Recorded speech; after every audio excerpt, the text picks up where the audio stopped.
শুভ সন্ধ্যা। বাজে কথা ছেঁড়া বার্তার জগৎ থেকে আজকের উপস্থাপক এবং প্রবক্তা মিহিমাদ্রি বন্দ্যোপাধ্যায় আপনাদেরকে জানাই স্বাগত।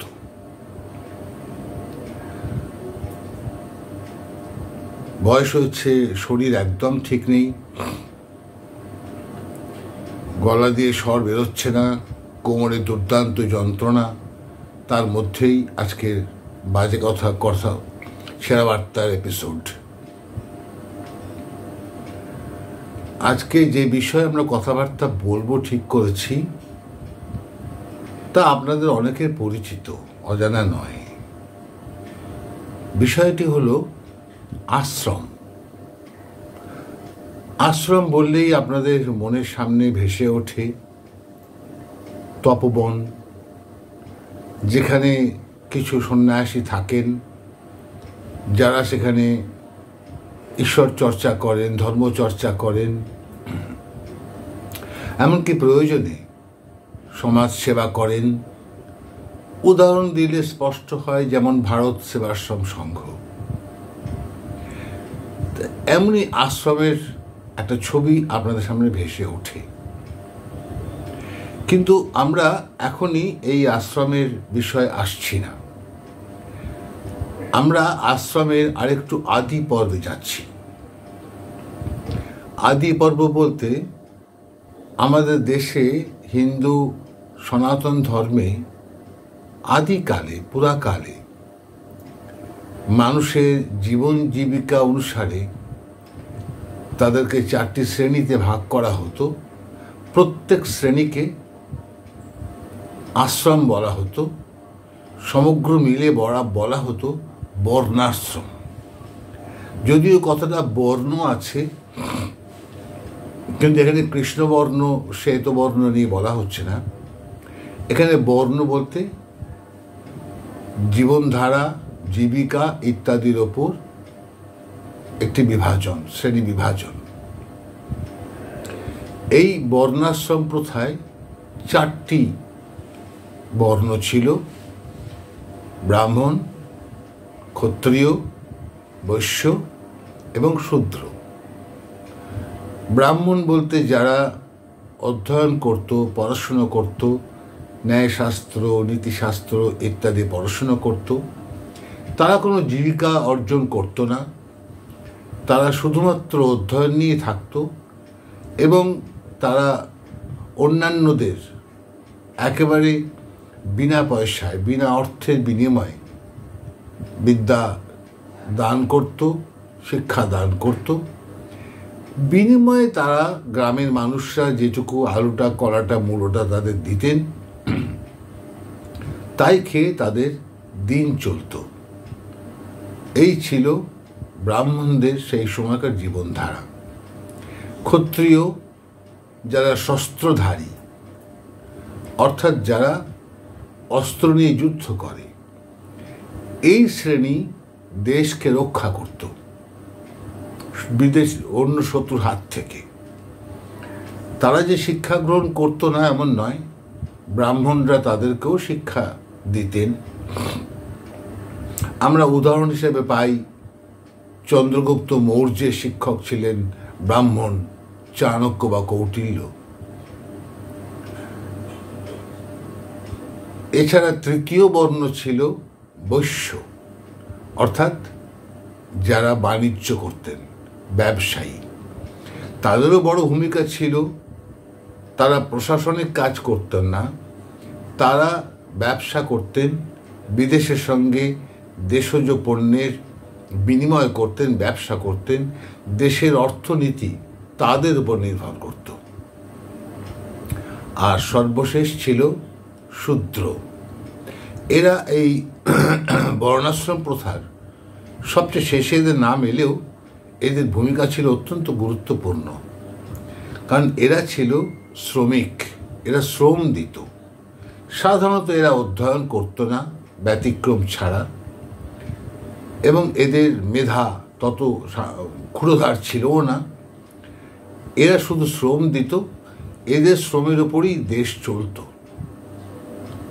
এই 4টি বর্ণ নিয়েছিল বর্ণাশ্রম প্রথা, বর্ণ যুক্ত আশ্রম। এখানে আশ্রম অর্থে কিন্তু তপবন নয়, এখানে আশ্রম অর্থে শ্রেণী। পরবর্তীকালে সমাজের পরিবর্তন ঘটে এবং মানুষের জীবনে আরও 4টি আশ্রম আসে। সেই 4টি আশ্রম হলো তাদের জীবনচর্চা, জীবনধারা। এই 4টি আশ্রম হলো ব্রহ্মচর্য, গার্হস্থ, বানপ্রস্থ ও সন্ন্যাস। ব্রহ্মচর্য বলতে ছোট ছোট বালকরা, তখন বালিকারা পড়াশোনা সাধারণত করতো না, ছোট ছোট বালকরা গুরুগৃহে পড়াশোনা করত, তাদের মস্তক মুন্ডন করা হতো, তাদের কোনো পারিবারিক পরিচয় সেখানে গুরুত্ব পেত না, তারা ওখানে পড়াশোনা করত এবং তারা ব্রহ্মচর্য পালন করত, ধর্ম শিক্ষা করত, ন্যায়শাস্ত্র, নীতিশাস্ত্র পড়াশোনা করত। এবং সেই সময় আমরা দেখতে পেয়েছি আমাদের দেশে যত বড় বড় পণ্ডিত মেধার জন্ম হয়েছিল, সবার নাম বলার দরকার নেই, আমরা বলতে পারি আর্যভট্ট, আমরা বলতে পারি সুশ্রুত প্রমুখ। এই ব্রহ্মচর্যের পরে তারা যখন বিদ্যাভ্যাস শেষ করে ফেলত, গুরু মশাই যখন তাদেরকে বিদ্যাভ্যাস সম্পূর্ণ হয়েছে বলে ঘোষণা করতেন, তখন তারা সমাজে ফিরে আসত, পরিবারের মধ্যে ফিরে আসত। তখন তারা বিবাহ করত, তারপর তাদের সন্তানাদি হতো, তারা পরিবার জীবন শুরু করত। কোনো জীবিকা অর্জন তারা করত, যে কোনো জীবিকা, সেই জীবিকার সাথে আজকের জীবিকার মিল বা সাদৃশ্য নাও হতে পারে। এই ছিল গার্হস্থ, অর্থাৎ গৃহে স্থিত থাকবার যে জীবনচর্চা। ব্রহ্মচর্য যেমন বিদ্যা শিক্ষা, গার্হস্থ তেমন একটি শিল্প।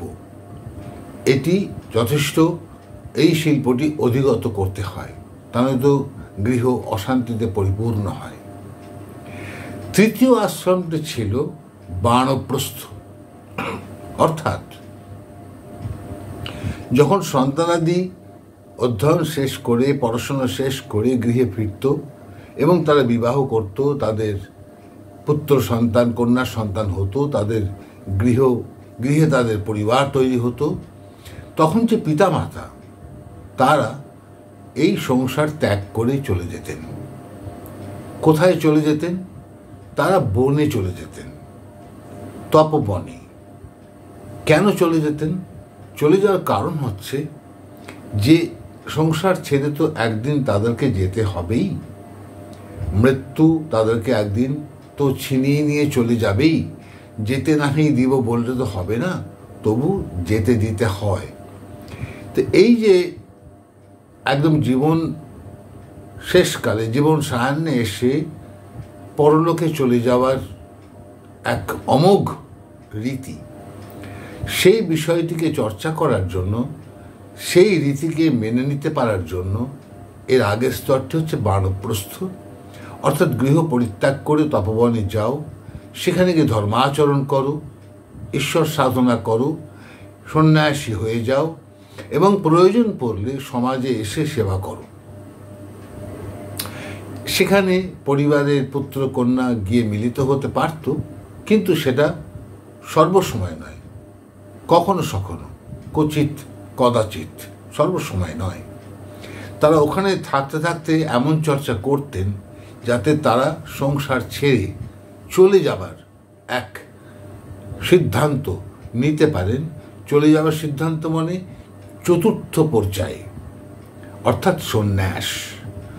সন্ন্যাস নিলে তারা কোনো পরিবারের আর ব্যক্তি নন, তাদের কোনো পুত্রকন্যা নেই, গোটা দেশ তাদের সন্তান, তারা সকলের মঙ্গলে কাজ করতেন এবং তারা ধর্মচর্চা করতেন, সাধনা করতেন, উপাসনা করতেন। এই ছিল সন্ন্যাস। একে বলা হয় চতুরাশ্রম প্রথা। এই আশ্রম শব্দের অর্থ অন্য। এই আশ্রম শব্দের অর্থ হচ্ছে জীবন শৈলী, জীবন চর্চা। আমরা এই আশ্রমের মধ্যে, চতুরাশ্রমের মধ্যে অনেক গুরুত্বপূর্ণ একটি আশ্রমকে চিহ্নিত করে রাখব, যার নাম বানপ্রস্থ। পরে এটি নিয়ে বিশদ আমরা আলোচনা করব। আজকের আধুনিক যুগে আমরা আশ্রম দেখতে পাই, তবে সেটা ব্রহ্মচর্য, গার্হস্থ্য, বানপ্রস্থ এবং সন্ন্যাস নয়। আজকের সমাজে আমরা আশ্রম দেখতে পাই, যেমন অনাথ আশ্রম। এই আশ্রম বলতে আশ্রয়, বাসস্থান। এখানে কারা থাকে? এখানে থাকে সেই সমস্ত শিশু, বালক, বালিকা যাদেরকে তাদের মাতা পিতা পরিত্যাগ করেছে, তাদের কোনো পরিচয় নেই, তাদের কোনো সহায় নেই, কিংবা তাদের মাতা পিতা মৃত। এই অনাথা বালক বালিকাকে এখানে দেখাশুনো করা হয়। এর জন্য তাদেরকে কোনো অর্থ দিতে হয় না। এরা এখানে থাকে, পড়াশুনো করে, এমনকি বড় হয়, এমনকি উচ্চতর পড়াশোনাও করে, তারপর তারা হয়তো চাকরি বাকরিও করতে পারে। অনাথ আশ্রম, অনাথ আশ্রমে থেকে অনেক বড় মাপের মানুষ হয়েছে, এই দৃষ্টান্ত প্রচুর আছে আমাদের দেশে। দ্বিতীয় আরেকটি আশ্রমের আমরা পরিচয় পাই। সেই আশ্রমটি হলো নারী সুরক্ষা আশ্রম। সেখানে নারীরা থাকে। কোন নারীরা থাকে? সেখানে যে নারীরা থাকে তারা হলো গৃহ পরিত্যক্তা নারী। হয় তাদের স্বামী মারা গিয়েছে, তারা বিধবা, তাদেরকে শ্বশুর গৃহে রাখেনি, পীড়িতের গৃহ তাদের স্থান হয়নি, তারা অসহায়, সুতরাং তাদেরকে ওই আশ্রম রাখে। এমনকি স্বামী পরিত্যক্তা, স্বামী স্ত্রীকে ছেড়ে অন্যত্র চলে গিয়েছে, অসহায় এই সমস্ত নারীরা ওখানে থাকে। এদেরকেও বিনিময়ে কোনো অর্থ দিতে হয় না ওখানে থাকবার জন্য। এরা ওখানে কাজ করে, সেলাই বা অন্যান্য কুটির শিল্পের কাজ শেখে এবং সেই সমস্ত উৎপাদন বা উৎপাদিত দ্রব্য বিক্রি করে সেই আশ্রমের খরচ চলে। এটা হচ্ছে নারী সুরক্ষা আশ্রম। আজকের ভাষায় এই অনাথ আশ্রম বা নারী সুরক্ষা আশ্রম চালায় সাধারণত এনজিও, অর্থাৎ নন গভর্নমেন্ট অর্গানাইজেশন, বেসরকারি সংস্থা। তারা চালায়, তারা অর্থ পায়, গ্রান্ট পায়, বিদেশ থেকে গ্রান্ট পায়, দেশ থেকেও সাহায্য পায়। এইভাবে নারীদেরকে তারা রক্ষা করে এবং এই নারীরা ওখানে দিব্যি জীবনের একটা অর্থ খুঁজে পায়। হ্যাঁ, সংসার পায় না, সন্তান পায় না, সহায় সম্বল পায় না, কিন্তু অন্যান্য নারীদের সাহচর্যে এসে তারা সেখানে ধীরে ধীরে সুখী জীবন যাপন করে। মেনে তো নিতেই হয়, যে কোনো পরিণাম জীবনে ঘটলে তা মেনে তো নিতেই হয়। কত মানুষের তো অঙ্গহানি হয়ে যায়, তাকে তো মেনে নিতে হয়। সারা জীবন তো দুঃখ করলে হয় না। তাই নারী সুরক্ষা আশ্রমে নারীরা একসময় নিজেদেরকে অভ্যস্ত করে নেয়। আরেকটি আশ্রম আমরা পাই, সেটা হলো বৃদ্ধাশ্রম। এটি কি? এটি সাধারণত শহরে পাওয়া যায়। শহরে বৃদ্ধ বৃদ্ধাদেরকে, যে বৃদ্ধ বৃদ্ধা তাদের পরিবার থেকে বিচ্ছিন্ন, হয় তারা সাগ্রহে এই বৃদ্ধাশ্রমে এসেছে, অথবা পুত্র সন্তান বা কন্যা সন্তান তাদেরকে রেখে গেছে বৃদ্ধাশ্রমে, তারা এখানে এসেছে, এখানে থাকে। এখানে শুধু বৃদ্ধ বৃদ্ধারাই থাকেন। কোনো কোনো বৃদ্ধাশ্রম পুরুষ কেন্দ্রিক, ওখানে মহিলা থাকে না। কোনো কোনো বৃদ্ধাশ্রম মহিলা কেন্দ্রিক, সেখানে পুরুষ থাকে না। আবার কোনো কোনো বৃদ্ধাশ্রম আছে যেখানে নারী পুরুষ উভয়ই থাকতে পারে, স্বামী স্ত্রী দুজনেই থাকতে পারে, তাদের নিয়ম কানুন আছে। এই আশ্রমে, এই আবাসস্থলে, এই বৃদ্ধাবাসে থাকতে হলে অর্থ দিতে হয়। কে দেয় অর্থ? যদি সন্তানেরা পিতামাতাকে রেখে যায় কোনো কারণবশত, তারাই অর্থ যোগায়। আজকের বাজারে অন্তত বাবা মাকে যদি বৃদ্ধাবাসে রেখে আসতে হয়, মাস গেলে কম করে 12 থেকে 15,000 টাকা ব্যয় করতে হয়। অথবা যে বৃদ্ধ বৃদ্ধা থাকেন তাদের আর্থিক সঙ্গতি আছে, হয়তো বৃদ্ধটি আজকে অবসরপ্রাপ্ত পেনশনার, তার পেনশন আছে, তিনি সরকার থেকে একটা পেনশন পান, তিনি সেইটি দিয়ে বৃদ্ধাবাসে তাদের খরচ চালান। এই বৃদ্ধাবাসে, অনাথ আশ্রমে, নারী সুরক্ষা আশ্রমে এদের যে চিকিৎসাগত সেবা শুশ্রূষা সবই সংগঠন দেয়। তবে বৃদ্ধাবাসে যদি চিকিৎসা দিতে হয় সেই অনুযায়ী তার খরচ খরচা বৃদ্ধি পায়। অনেক সময় এমনও দেখা যায় যে সন্তানাদিরা বাবা বা মায়ের অসুস্থতায় তারা তাকে বাড়ি নিয়ে যায়, চিকিৎসা করে তাকে সুস্থ করে আবার রেখে যায়। বিশেষ কারণবশতই তারা বৃদ্ধাবাসে যায়। আর একটি আশ্রম আজও দেখতে পাওয়া যায়, সেখানে সন্ন্যাসীরা থাকে। যেমন ধরুন ভারত সেবাশ্রম সংঘ, এখানে বৃদ্ধ না হয়েও যাওয়া যায়, কেউ যৌবনেই সন্ন্যাসী হয়ে যেতে পারে এবং তার বিভিন্ন পরীক্ষা নিরীক্ষা নেওয়ার পর তারা তাকে গ্রহণ করে বা তাকে সংসারে ফিরে যেতে বলে। এই ভারত সেবাশ্রম সংঘ এরা কি করে? ধর্মচর্চা করে, বিভিন্ন অতিথিদের সৎকার করে, যারা বিভিন্ন স্থানে ভ্রমণ করতে যায়, বিভিন্ন ধর্ম স্থানে তারা যায়, তাদেরকে থাকবার জায়গা করে দেয়। এমনকি যখন প্রাকৃতিক দুর্যোগ হয় তারা মানুষের সেবায় নেমেও আসে, এদের বড় ভূমিকা। এখানে থাকতে গেলে, এই আশ্রমে থাকতে গেলে, সন্ন্যাসীও থাকতে গেলে কোনো অর্থ দিতে হয় না, শুধু আশ্রমের সমস্ত কাজকর্ম বন্টন করে নিতে হয় নিজেদের মধ্যে। যে আশ্রমের গোটা কাজ, আশ্রমটি পরিষ্কার পরিচ্ছন্ন রাখা, পূজা অর্চনা ইত্যাদি প্রভৃতি সমস্ত আশ্রমিকদেরই করতে হয়। তারা হচ্ছেন এখানকার সন্ন্যাসী। এই আশ্রম আজও দেখতে পাওয়া যায়। আমাদের আজকের আলোচ্য বিষয় বৃদ্ধাশ্রম। দেখুন, বৃদ্ধাশ্রম নিয়ে শহরাঞ্চলে বিরাট বিতর্ক আছে, প্রবল বিতর্ক আছে।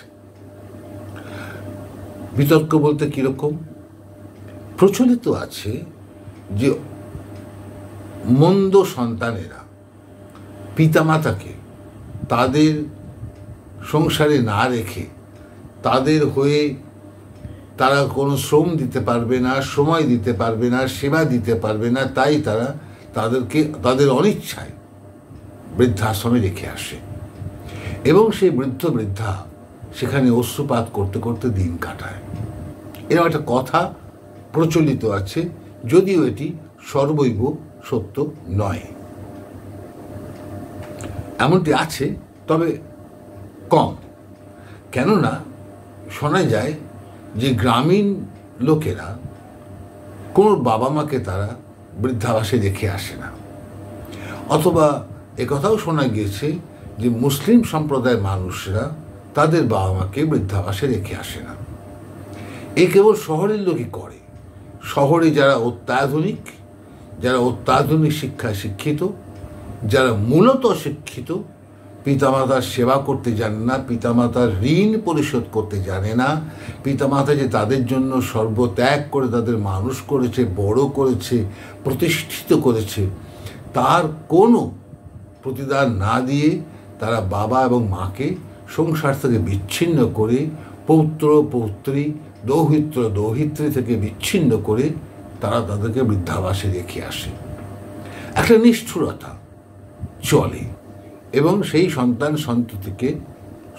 সন্ততি বলা হয় না, কারণ সন্তান শব্দের অর্থ হচ্ছে সমযুক্ত তান, সমতান সৃষ্টিকারী। অর্থাৎ তাদের যে পূর্বপুরুষ, তারা যে সংস্কৃতিতে, যে কৃষ্টিতে, যে ঐতিহ্যে তারা এগিয়ে এসেছেন, তাই ধারক বাহন করা হচ্ছে সন্তানের কাজ। তা তারা করছে না।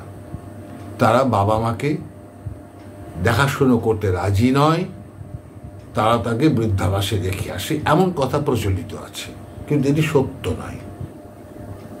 গ্রামীণ মানুষ কেন তাদের বাবা মাকে বৃদ্ধাবাসে রেখে আসে না? তার বড় কারণ হলো গ্রামের মানুষের হাতে অর্থ থাকে না, কাঁচা অর্থ থাকে না। ধান থাকে, সবজি থাকে, ইত্যাদি থাকে, কাঁচা অর্থ থাকে না। কিন্তু বৃদ্ধাবাসে রাখতে গেলে ওই যে বললাম, মাসে অন্তত 15,000 টাকা খরচা করতে হবে বাবা মার পেছনে। তা নয়তো তারা কোনো বৃদ্ধাকে রাখতে পারবেন না। তারা সেবা দেন, কিন্তু অর্থ যা থাকে তাদেরকেই ব্যয় করতে হয়। কোনো কোনো বৃদ্ধাবাস হয়তো থাকতে পারে যেখানে কোনো খরচা লাগে না, সেটা খুব বিরল বৃদ্ধাবাস, প্রায় নেই বললেই চলে। এই বৃদ্ধাবাসগুলো 2 তলা, 3 তলা, 4 তলা অবধি হয়, এবং কোনো কোনো বৃদ্ধাবাস বেশ বিলাসবহুল, তার ব্যয় তো তেমন বেশি। কেন মুসলিমরা তাদের পিতামাতাকে বৃদ্ধাবাসে রাখে না? কারণ দুটি। একটু ধর্মীয়, অর্থাৎ মুসলিম বাবা মা যদি কোনো বৃদ্ধাবাসে আসে, সেটি অবশ্যই মুসলিম বৃদ্ধাবাস কেন্দ্রিক হতে হবে। কেননা হিন্দুরা মুসলিমদের সাথে একসাথে এক বৃদ্ধাবাসে থাকবে না, মুসলিমরাও থাকবে না। তাদের ধর্মের মধ্যে শুধু বৈসাদৃশ্য নেই, বৈপরীত্য আছে। সুতরাং তাদের পক্ষে এক স্থানে থাকা সম্ভব নয়, তাই রাখবার জায়গা নেই। আর মুসলিমদের জন্য একেবারে কেন্দ্রীভূত কোনো বৃদ্ধাবাস নেই, সাধারণত আমরা দেখতে পাই না আমাদের বাংলায়। এবং তাদের একটা ধর্মশিক্ষা আছে, শরিয়ত ধর্মশিক্ষা, সেখানে বাবা মাকে অমনটি করা চলে না, প্রয়োজন হলেও চলে না। আর যাই ঘটুক পরিবারের মধ্যে, বাবা মা যত কষ্টে ক্লিষ্টে থাকুক, তবু সংসারেই তাকে রাখতে হবে, বৃদ্ধাবাসে দেওয়া যাবে না, এমন একটা শরিয়তি আইন আছে, অলিখিত, লিখিত নয়। ফলে এই কথা যারা বলে এবং নিজেদেরকে মহান প্রমাণ করার চেষ্টা করে, এখানে মহানতার কোনো বিষয় নেই, এটা বাস্তবতার বিষয়। এমনকি আমরা আজকের যুগে শহর কেন্দ্রিক যুবক যুবতীরা যারা বাবা মাকে বৃদ্ধাবাসে রাখে, তাদেরকে কেন্দ্র করে সেই সন্তানদেরকে নিন্দামন্দ করে, তাদের কুৎসা করে, তাদের সমালোচনা করে শিল্পীরা গানও বাজে। এমন একেবারে সংবেদনশীল গান প্রচলিত আছে যা খুব জনপ্রিয়, কিন্তু শিল্পী যে গানটি বেঁধেছেন, সুরটি দিয়েছেন এবং গানটি গেয়েছেন, তিনি জীবনে কি করেছেন এ প্রশ্ন করলে কিন্তু খুবই বিপত্তি। কারণ আমরা জানি শিল্পীর প্রথম শর্ত হচ্ছে ভণ্ডামি, অর্থাৎ হিপোক্রেসি। তারা যা সৃষ্টি করে তা তারা ব্যক্তি জীবনে মানে না, অন্য অন্য জিনিস মানে, আর যা তারা মানে তা তারা সৃষ্টি করে না। সাহিত্যিক যা লেখেন তা তারা জীবনে মানেন না, কবি যা লেখেন জীবনে মানেন না, তার জীবন অন্যরকম। সুতরাং শিল্পী মানেই হচ্ছে ভণ্ডামি। ফলে কোন শিল্পী এই গানটি লিখেছেন এবং কেন গানটি এত বিখ্যাত হয়েছে? বাংলার মাটি খুব নরম, সেন্টিমেন্টাল মানসিকতা মানুষের, ফলে ওটি খুব জনপ্রিয় গান, কিন্তু ওটি সর্ববিধ সত্য নয়, ওটা বাস্তব নয়। আমরা শিল্পীর ভণ্ডামির একটা উদাহরণ দিলে খুব স্পষ্ট হবে, এমনি ভণ্ড বলে দিলে অসুবিধা হতে পারে। আমরা একটা ভণ্ডামির পরিচয় দিয়ে দিই। অসম থেকে একটি শিল্পী আমাদের পশ্চিমবাংলায় এসেছিলেন। তিনি পৃথিবীর বিখ্যাত সঙ্গীত শিল্পী পল রোবসনের শেষ জীবিত শিষ্য ছিলেন। তার নাম ভূপেন হাজারিকা। আমরা সকলেই তার গান ভালোবাসতাম, তিনি যে গান গাইতেন, সুর দিতেন, আমরা ভালোবাসতাম। বিহুর দেশের মানুষ, মাটির গন্ধ। এই শিল্পী গান করেছিলেন মানুষ মানুষের জন্য, জীবন জীবনের জন্যে, কিন্তু ব্যক্তি জীবনে তিনি অত্যন্ত নোংরা ছিলেন। ছোট্ট উদাহরণ দিলে বুঝবেন। যার লেখা গান গেয়ে তিনি বাংলায় বিখ্যাত, তার নাম গীতিকার শিবদাস বন্দ্যোপাধ্যায়। তার সঙ্গে যে লাঞ্ছনা, যে প্রতারণা এই লোকটি করেছে, এই ভূপেন হাজারিকা, তা কহতব্য নয়। সুতরাং তাকে আর মানুষ বলে আমরা ভাবতে পারছি না। অথচ তিনি গান গেয়ে বসে আছেন, গঙ্গা আমার মা, পদ্মা আমার মা, we are on the same boat brothers, মোরা যাত্রী একই তরণীর। তার গান এবং তার জীবন তার মানসিকতা সম্পূর্ণ বিপরীত। ফলে শিল্পীর উপর ভরসা করবেন না, শিল্পীরা অত্যন্ত মন্দ। আর আজকে রাজনৈতিক প্রেক্ষাপটে শিল্পী তো একেবারে পাতে নুন দিতে নেই, চূড়ান্ত খারাপ অবস্থা, একেবারে নোংরামি। যাই হোক, সে বিষয়ে আমাদের আলোচ্য নয়। আলোচ্য বিষয় হলো বৃদ্ধাশ্রম। দেখুন, প্রথমেই একটু বলে রাখি, এই যে পিতার ঋণ, মাতার ঋণ সন্তানকে পরিশোধ করতে হয়, প্রতিদান দিতে হয়, এটি একটি অত্যন্ত নোংরা কথা, অত্যন্ত মন্দ কথা। পিতা যে সন্তানকে বড় করে তোলেন, অনেক ত্যাগ করে তিনি নিজে সন্তানকে বড় করে তোলেন, প্রতিষ্ঠা দেন, তিনি সন্তানকে ঋণ দেন না, তিনি ভালোবাসায় তাকে বড় করেন। এটা প্রেমের বিষয়, এখানে ঋণের বিষয় নেই যে সন্তানকে তার প্রতিদান দিতে হবে, ঋণ পরিশোধ করতে হবে। পিতামাতা মহাজন নয়, কুশিতজীবী নয়, সুদখোর নন তারা, কিন্তু এই কথাটি তাদেরকে সুদখোর বলে প্রতিপন্ন করে। অর্থাৎ আমি তোমাকে এখন প্রতিপালন করছি, আমার বৃদ্ধ বয়সে তুমি আমাদেরকে প্রতিপালন করবে, অর্থাৎ বিনিময় প্রথা। যে অত্যন্ত নোংরা একটি মন্তব্য, বহুল প্রচলিত, কিন্তু তাদের চলে না, খুব মন্দ কথা এটি। 2, পিতামাতার সঙ্গে সন্তানের প্রেম। আমি এক্ষুনি বললাম যে পিতা যে সন্তানকে বড় করেন, নিজে না খেয়ে তার মুখে খাবার এনে দেন, এটি প্রেমের বিষয়। এই প্রেমের বিষয়টি আমরা যতটা বর্তমানে দেখতে পাই, এটা আজ থেকে 100 বছর আগে ছিল না। আজকে বাবা মা কি করে? তারা একটা পরিবার পরিকল্পনা করে। আমার বিবাহ হয়েছে, আমি এত বছর পরে আমার সন্তানকে পরিবারে আনব, যদি দ্বিতীয় সন্তানকে আনি তাহলে আরও এত বছর পরে আনব। একটি পরিকল্পনা। কেন? যেন তাকে আমি সুস্থভাবে মানুষ করতে পারি, বড় করতে পারি, তার জীবনে তাকে প্রতিষ্ঠা করে যেতে পারি, আমি যেন সবটা করতে পারি। একটি পরিকল্পনা, ফ্যামিলি প্ল্যানিং। এবং তারা একটি বা দুটি সন্তানের কথা ভাবেনও না, কারণ তারা বিলক্ষণ জানেন আমি যে আর্থিক অবস্থার মধ্যে থাকি না কেন, একটি বা দুটি সন্তানের অধিক আমি বড় করে তুলতে পারবো না। আমারও একটা ক্ষমতার সীমা আছে, আর্থিক না হলেও মানসিক শারীরিক একটা সীমা আছে। ফলে দুটি সন্তানকেই আমি প্রতিষ্ঠা দিতে পারবো, বড় করতে পারবো, সুস্থ রাখতে পারবো।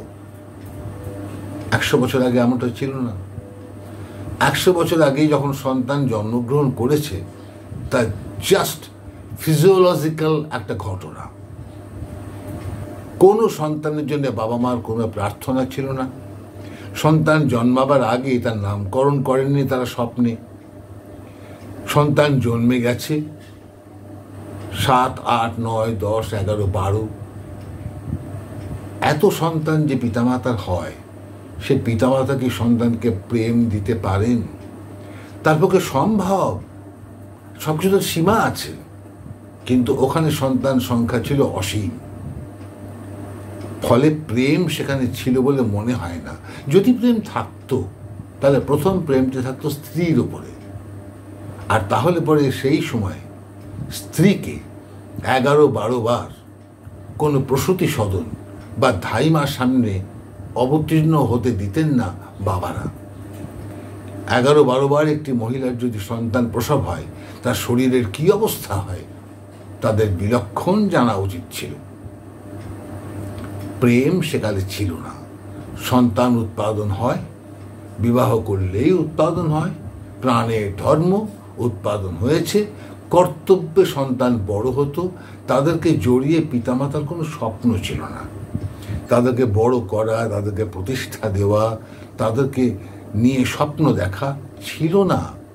তারা কোন বিষয়ে তাদের ন্যাক আছে, তাদের মেধা কোথায় কাজ করে, কি করলে তাকে সেই পথে নিয়ে যাওয়া যায়, এ সমস্ত স্বপ্ন ছিল না, সিম্পলি ছিল না। হ্যাঁ, সৌভাগ্যের বিষয় সেই সময় পরিবেশ রাজনৈতিক, অর্থনৈতিক এবং সামাজিক পরিবেশ এতটা দূষণ হয়নি। তাই আমাদের পূর্বপুরুষরা বা আমরা বেঁচে বর্তে গেছি, নষ্ট হয়নি। কেউ কেউ যে নষ্ট হয়নি তাও কিন্তু নয়। ফলে প্রেম সবসময় যে একটি পরিবারে থাকে পিতামাতার মধ্যে, পিতামাতা ও সন্তানের মধ্যে, তা কিন্তু বাস্তব নয়। যদি বাস্তব হতো তাহলে মা তার সদ্যজাত সন্তানকে আস্থা করে শুইয়ে দিয়ে আসতেন না। এই ঘটনা তো পাওয়া যায়। অনাথ আশ্রম তো এদেরকে নিয়েই গড়ে ওঠে। ফলে ওই সমস্ত কথা, প্রচলিত কথা, পিতদি প্রীতমাপন্নে প্রিয়ান্তে সর্বদেবতা, ওটা সংস্কৃতে লেখা থাকে, বাস্তবে অতটা নয়। আজকের জীবনে পিতামাতা অনেকটা সন্তান কেন্দ্রিক। তারা স্বপ্ন দেখে, তারা সন্তানকে ছুটে বেড়ায়, তারা তাদের উপার্জিত অর্থের বিরাট ভাগ তাদের পেছনে ব্যয় করে এবং নিজে ত্যাগও করে, যে ত্যাগ আমাদের বাবা মায়েরা করেছিলেন বলে বলা হয়। সুতরাং প্রচলিত কথাকে সত্য বলে মেনে নেওয়া কোনো প্রয়োজন নেই। ওটা একটা রটনা মাত্র। বহুবার বহুবার বলে বলে সেই গোয়েবেলসের কথা, একটা মিথ্যেকে বারবার বললে যেটা সত্য হয়, সেই রকম আর কি। ওটা সত্য হয়ে গেছে, এটা সত্য নয়। এবার আসি বৃদ্ধাশ্রমের কথায়।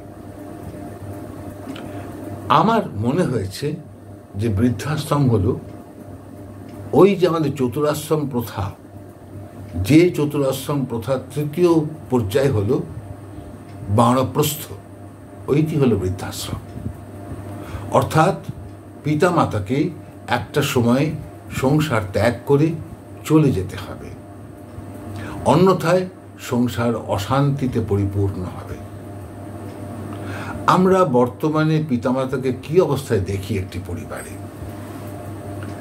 ছেলে চাকরি করে, সকাল 8টায় সে বেরিয়ে যায়, ফিরতে ফিরতে রাত 9টা 10টা, শ্রান্ত ক্লান্ত দেশে বাড়ি ফেরে, ফিরে হাত পা ধুয়ে সে একটু বসে, বসে এক কাপ চা খায়, চোখ বুজে থাকে। তখন মা তুমি কেমন আছো, বাবা তুমি কেমন আছো বলে তাদের সঙ্গে গল্প করার মতো শারীরিক বা মানসিক সামর্থ্য তার থাকে না, এটা পরিষ্কার।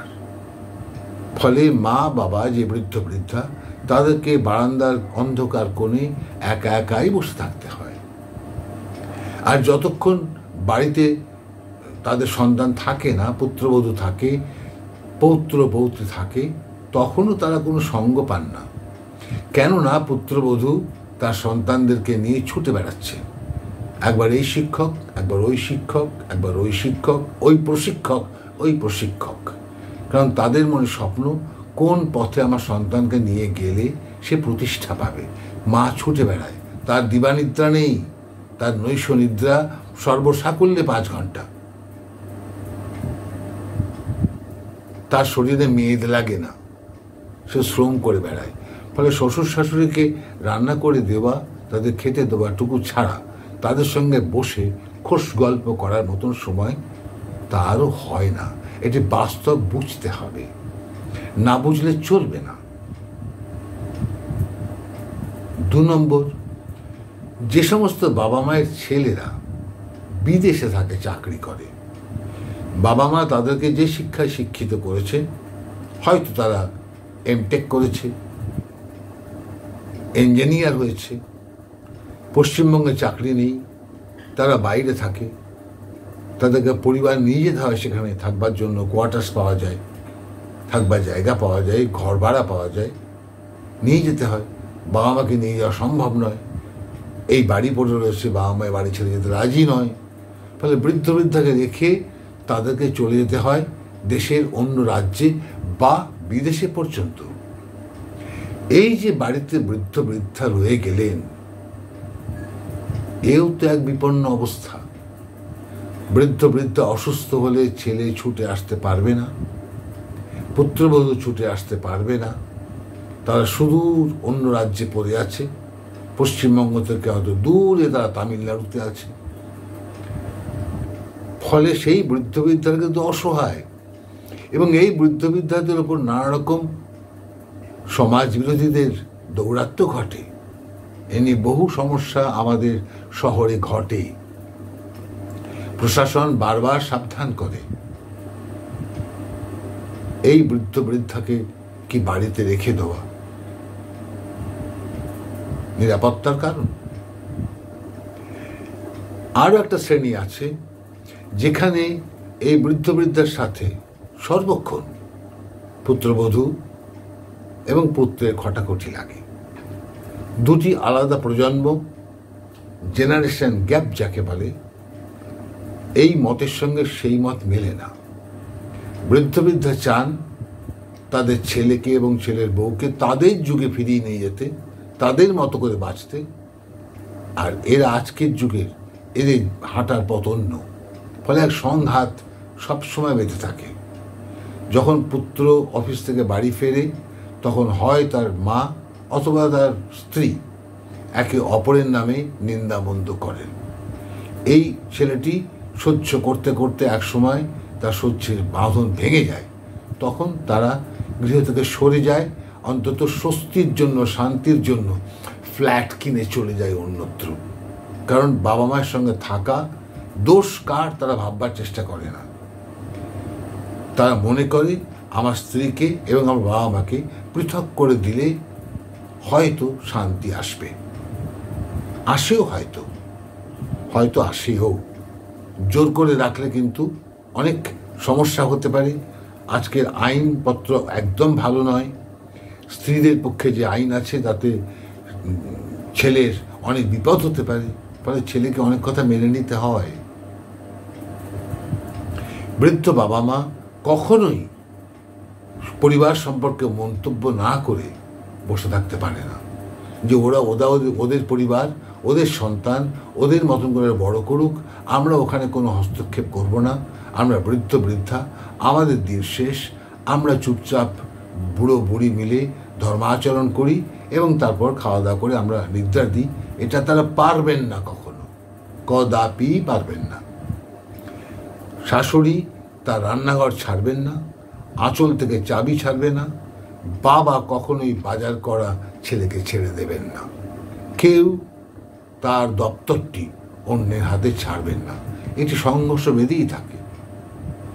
এই সব কারণেও এরা বৃদ্ধাশ্রমে চলে যেতে হয়। কোন বৃদ্ধ বৃদ্ধা আছেন যারা এই সত্যটি বুঝতে পেরেছেন, যে সত্যটি পশু পাখিরা বুঝতে পারে। পাখিরা একটি বাসা নির্মাণ করে, সেই বাসায় ডিম পাড়ে, সেখানে তার শাবক হয়, তারপর শাবক বড় হয়, শাবক উঠতে শিখে চলে যায়। শাবক তখন বাবা মার থেকে বিচ্ছিন্ন, স্বাধীন, এবং বাবা মা এই বাসা ছেড়ে নতুন বাসার জন্য আবার রওনা দেন। এ বাসা পড়ে থাকে। এই সত্য প্রকৃতি পাখিদেরকে শিখিয়েছে, মানুষ এই সত্য শেখেনি। সে আঁকড়ে থাকতে ভালোবাসে।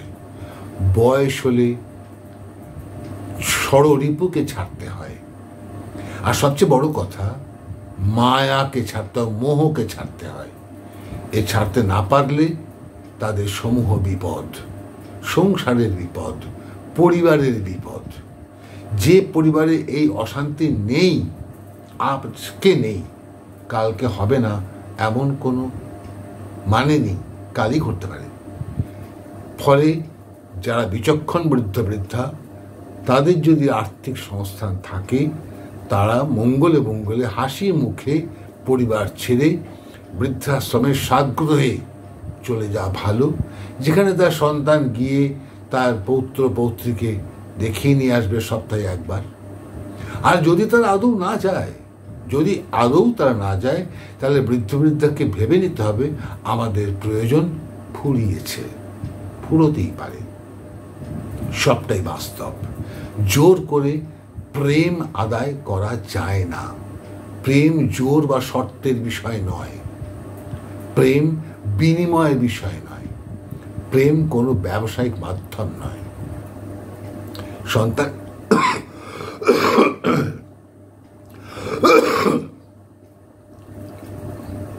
দুঃখিত, সন্তানের সঙ্গে পিতামাতার সম্পর্ক প্রেমের।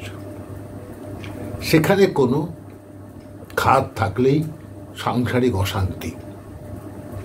ফলে বিচক্ষণ পিতামাতা তাদের নিজের আর্থিক সংস্থা থাকলে তারা নিজেরাই বৃদ্ধাশ্রমে চলে যান। যদি সন্তান আঁকড়ে ধরে, ভয়ানক জোর করে আঁকড়ে ধরে, যদি ছাড়ানো না যায় তবে হয়তো রয়ে যাওয়া যেতে পারে। কিন্তু লক্ষ্য রাখা উচিত, আমরা যে কোনো মুহূর্তে আমরা কিন্তু বৃদ্ধাবাসে চলে যাব। আমাদের যেতে হবে, ছাড়তে শিখতে হবে। ছাড়তে না শিখলে সমূহ বিপদ। সংসার আঁকড়ে বৃদ্ধা পড়ে থাকা কোনো কাজের কথা নয়। বৃদ্ধাবাসে গেলে তারা কিন্তু নিঃসঙ্গবোধ করেন না। ওখানে অনেক বৃদ্ধা আছে, তাদের জীবনে নানা গল্প আছে, এদের জীবনেও নানা গল্প আছে।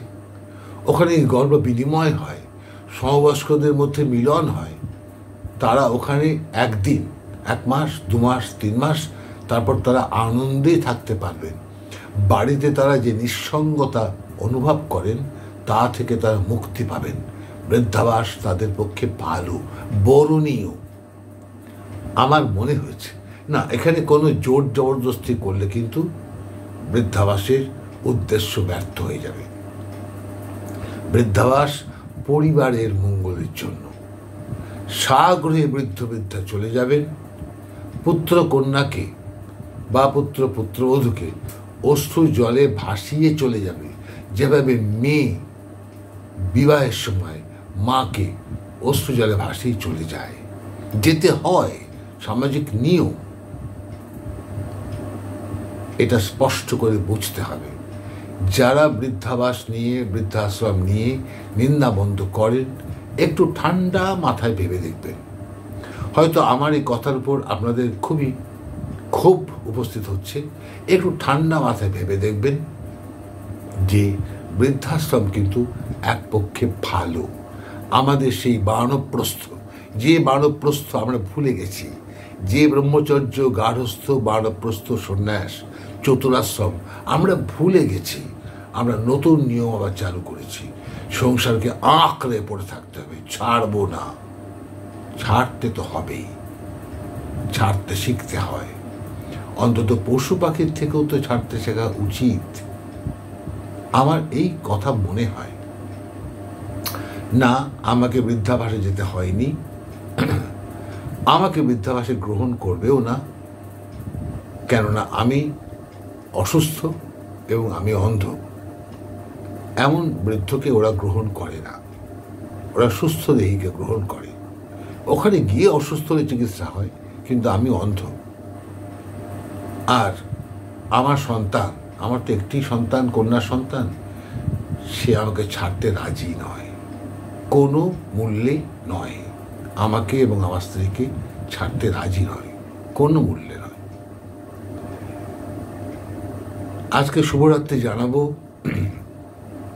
আপনাদের অনেক জানা কথা আজকে আলোচনা করলাম, আর একবার আপনাদের মনে করিয়ে দিলাম। আপনারা ভাববেন আমি কতটুকু ঠিক বললাম বা ভুল বললাম। আমার এ কথা মনে হয়েছে আমার 70 বছর বয়সের অভিজ্ঞতায়, পড়াশুনোয়, বাস্তব দেখে মনে হয়েছে, তাই আপনাদের সাথে শেয়ার করলাম। আপনারা আমার কথা মানতেও পারেন, নাও মানতে পারেন। তাই আজকের মতো শুভরাত্রি।